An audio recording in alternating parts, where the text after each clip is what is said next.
যারা ডায়াবেটিসে ভুগছেন তাদের খুব কমন একটা প্রবলেম বলে থাকেন, সেটা হচ্ছে হাত পা ঝিনঝিন করা। এই হাত পা ঝিনঝিন করাটাকে আমরা ডায়াবেটিক নিউরোপ্যাথি বলে থাকি।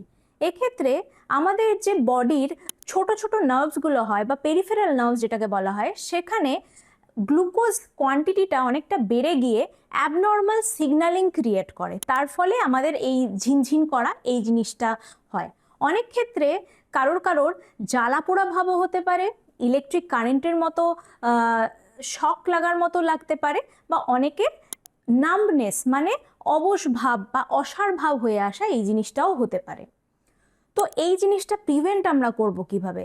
ফার্স্ট অ্যান্ড ফরমোস্ট হচ্ছে আপনাকে ডায়াবেটিসটাকে কন্ট্রোলে রাখতে হবে। HbA1c যেটা লাস্ট 3 মাসের আমাদের ডায়াবেটিস কন্ট্রোলটাকে দেখায়, সেটা আমাদেরকে কমের দিকে রাখতে হবে।